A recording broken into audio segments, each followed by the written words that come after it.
Hello, YouTubers. This is a new super important session that I've been preparing for so long now that I wanted to share with you.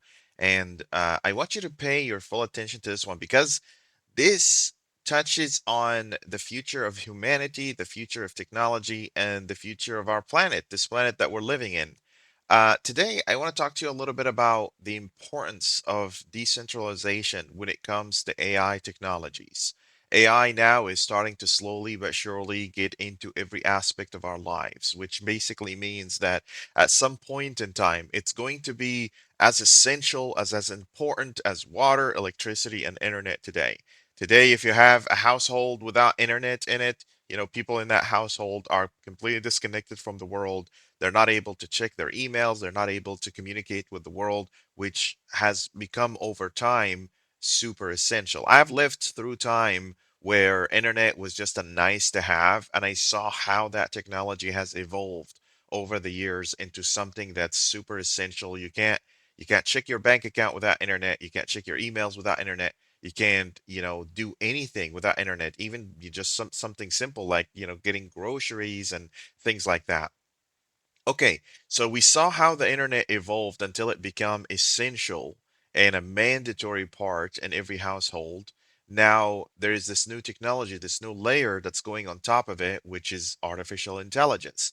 Artificial intelligence today is being developed in kind of two different campaigns, and pay very close attention there because this is where it gets interesting. This is how this technology is going to evolve. The first campaign is the campaign that's the corporation campaign. It's the campaign that's trying to kind of build a lot of data centers and, kind of, centralize the power of AI and try to compete to offer the best option out there. Proprietary, closed sourced. You're not allowed to know how it works or what it's doing behind the scene. All you're allowed to do is just to look at it and use it and depend on it more and more over time. There's this campaign. And then there's this other campaign, the open source community, the campaign of transparency, people that want to kind of offer AI not just as a single point of failure, but they want you to run it locally. They want you to be able to understand how it works. They want you to adapt and understand how this technology is able to kind of be useful to you and be sustainable to you. I'd like to think of myself as someone on the other campaign where I am someone who is, this campaign, which is like the campaign of we need to be able to run AI locally, but we also need to be able to share it with each other. Sharing the compute with each other, meaning that if your neighbor has a more powerful computer, or, some a friend of yours has a more powerful computer and you need AI, they should be able to offer you AI for free or from some paid kind of revenue. But how does that work and why is that important? Well, think a little bit into the future here. I'm going to kind of take you in a time machine and I'm going to walk with you a little bit into the future where we get to see how the world is going to look like in the future. Today, we become slowly but surely dependent on AI. Why? Because it gets the job done faster, it gets the job done cheaper. It saves you a lot of time and a lot of effort, but more importantly, it kind of helps you focus on the things that matter the most. So let's say, for instance, let's say you're someone who is, I don't know, someone who wants to reach the customers and email customers and be able to get as much customers to your business as much as possible. Just few years ago, this was a full-time job. Right now, you can actually use an AI agent or something similar to kind of start scan the internet, find potential people that will be interested in your business, and then reach out to them slowly but surely while you get to spend time, doing something else that you enjoy, whether being with your family and friends or playing video games or simply just sleeping, just doing nothing, just sleeping. So founders' life has changed dramatically, because of AI, and so is every other person out there. Like, you can see a future where as soon as robotics hit a certain level, and you can see right now in the news how a lot of companies are invested so heavily into developing robots that can do house chores, factory work, tasks at the office and stuff like that. This is going to become a thing. It's a, $300 trillion industry, just the robotics, not even AI or internet or anything like that. And in the near future, you're gonna have, people at home just like they have TV. They're gonna have robots, and these robots, like, check out this Neo robot and check out all these other offerings. The robot is gonna be taking the laundry, cleaning the house, doing all that thing. I mean, people are already having these Roombas that kind of go around the house and clean the house. It's gonna be something very similar to that, and it's gonna be very normal for people to have something like that at their home. But what are these robots going to be connected to, right? Are they going to be connected to some remote server somewhere in the middle of nowhere in a data center that if it goes down, people's lives stop? Or is it something local running there in the house and in their own compute and their own server or their next door neighbor server?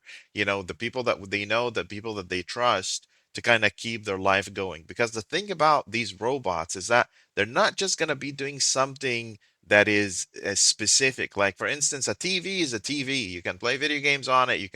You're watching things on it, right? That little cleaning robot, the Roomba, can go around and can clean things, and that's it.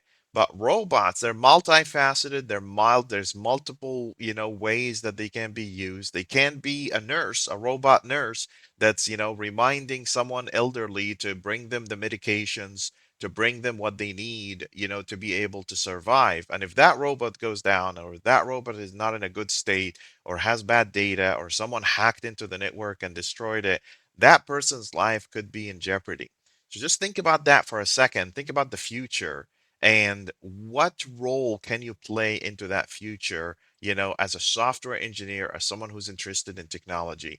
That's what this video is about. It's a long introduction, but here's what I want you to do before talking about anything else. Number one, this is very important. You have to understand how large language models work, right? I've published videos, there's tons of videos out there that explain to you down to the last minute of detail why understanding how large language models work. So understand that part. And then number two, understand the data that goes into these large language models. So a large language model is something that crunches data and then it makes decisions and it sends you back these decisions. So you understand large language models. You understand the data that goes into the large language models, and then you understand the actions, agentic AI, like the actions that a large language model, can take based on a decision that it made based on the data. So foundationally, there's data, LLM, actions, but the way to learn it is LLM, data, and then actions because of the like this the evolutionary steps that you have to take to actually learn about a particular system. I don't have PowerPoint slides for you here. I just have very specific things that I need to talk to you about so you understand. So these are the steps that you need to do to be able to get into this AI world. But understanding how something works is not enough.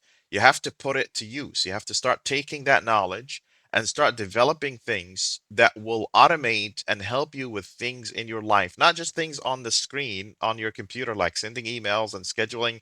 You got, things like Claude or Bot Claw, whatever they name it, these Kimmy K or whatever they name it these days, something very similar to that, but a lot more trustworthy with a little bit less power, so it doesn't have access to your shell, stuff like that. So there's that part. And then the other part is to be able to advocate for this within your community, right? Like you have a lot of people that could actually benefit from AI, right? They don't know how to benefit from AI because they're not technical. They're not people that actually understand, how it works or how they can incorporate this technology into their lives, right? Life will move on with or without AI, but life will be a lot easier and a lot faster, a lot more fulfilling, if I may, if you engage AI in it. Think about a guy that has to sit down at the office all the way up until 1 in the morning because they have to email all these clients. Instead, the guy just kind of sets up the agent with a particular set of instructions of how to reach out to client, what to say as a response and whatnot. That guy gets to go home, be with their kids, maybe watch a movie or whatever the case may be, and they get to live life. That's very valuable and very important. Let's step back a little bit. So that's the use for humanity, right? But what's the benefit for it for the planet, this planet that we're living in? Well, these data centers are very expensive, right? They really use a lot of water. There's a lot of emissions that happen in that process. But if large language models and AI is decentralized, that basically means that It's running on computers that already exist. You don't need a big fat data center to actually run AI because we already have the GPUs, we already have the graphics cards, right? We already have the RAM, we already have the compute units, right? Let's just kind of aggregate all of these together and make AI kind of a community driven technology rather than one centralized technology in two or three large corporations around the world. This is important because, the planet that we live in, we have to take care of it, and if we are not taking care of each other and making sure we don't pollute the world around us, there will be the point of no return. There will be a point where you can't actually come back and say, oh, I should have fixed this, I should have taken care of this. You can't eat money if the land is unable, no longer able to kind of give you fruits and give you vegetables or anything like that. If the animals are dead and the planet is dead, no amount of money ever gonna be able to save you from, starving, because, the very source that keeps us alive, we have disrespected it and we haven't taken care of it.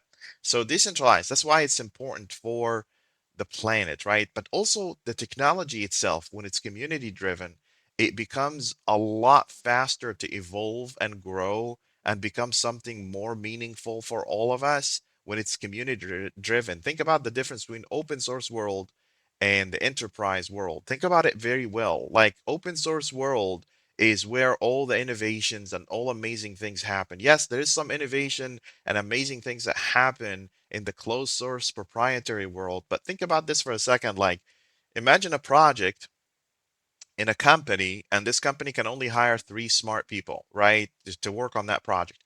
In the open source community, you could have thousands, literally thousands of people working on the exact same project and making it a lot faster and a lot more likely to be delivered and evolve technologies. This is where things get a little bit more interesting because with open source, no amount of money in the world can actually cover up the passion and excitement, and the dedication for people who actually believe in certain principles and believe in certain ways that they think the world is supposed to work. So this is basically the key points that I wanted to kind of, want you to think about. There's the individual level, there's the community level, at the planet level, and then there's the technology level. These three levels are very important to our future and why decentralized AI is important in that particular regard. I'm sorry I don't have, a code demo for you or pretty pictures for you. I just have thoughts and ideas that I thought about for a very long time that I wanted to share with you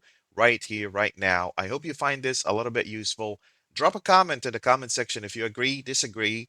If you have a different point of view, I'd love to discuss with you all of these points. And I appreciate you taking the time to listen to my little ideas.